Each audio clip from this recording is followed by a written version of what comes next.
धन्यवाद माता बहिणींना. बघा, मी एक तुम्हाला गोष्ट सांगते. बघा, एक म्हातारी आजी होती. म्हातारी आजी होती तर ती नाही का एक दिवस बिमार पडली. बिमार पडली. तिची सूनबाई लई तिची सेवा करायची. तिची सूनबाई लई सेवा करायची. स्वतःच्या आईची नाही केली तरी सासूबाईची सेवा भरपूर करत होती. मग एक दिवस काय झालं, ती आजीबाई बिमार पडली. बिमार पडल्याच्या नंतर मग मुलीला बोलून घेतलं. मुलीला बोलून घेतलं आणि लेखाला पण बोलून घेतलं. आणि सुनबाई तिकडं चहा पाणी करत होती. चहा पाणी करत होती तर लेखाला बोलून घेतलं. सुनबाईला चहा घेऊन आली आणि मुलगी धावत पळत आली आईला काय झाले म्हणून. तर मग तिच्याकडे थोडेसे पैसे होते. तर ती आजीबाई घाबरून गेली. घाबरून गेल्याच्या नंतर मग ती चावी आपल्या मुलाकडे दिली.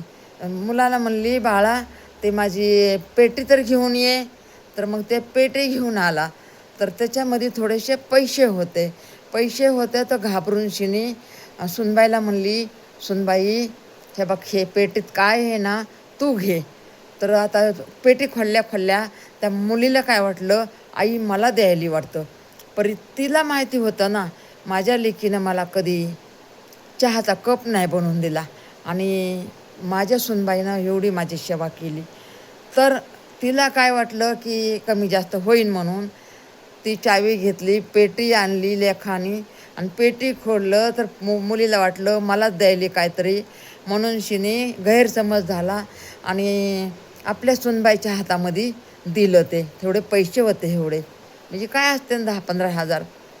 तर ही मुलगी म्हणते, तू मला नाही दिलं आई आणि तुझ्या सुनबाईला दिलं, कशी आहे ग आई तू. ती म्हणती, बाई मला तू कधी चहाचा कप तरी पाजलंस का ग, सांग. चहाचा कप तरी पाजलं. माझ्या सुनबाईनं माझी एवढी सेवा केली. आणि ती म्हातारी अजून लई दिवस जगली आणि तिने अजून काय थोडेसे होते तर त्या मुलीला दिलं. म्हणली नको, माझी मुलगी खूप नाराज झाली बघा, म्हणजे गुपित दिलं. म्हणजे त्या टायमाला तर तशी म्हणली, पण नंतर बघा मुलीला दिलं की तिने. असं असतं. बोललेलं राहतं, बोललेलं कधी विसरत नाही आणि मनामधलं पण कधी विसरत नाही. चांगलं पण राहतं आणि खराब पण राहतं. म्हणून बघा, काय बोलायचं, चांगलं बोलायचं, वाईट बोलायचं नाही कुणाला. नंतर समजते कोण वाईट होतं आणि कोण चांगलं होतं. राम कृष्ण हरी.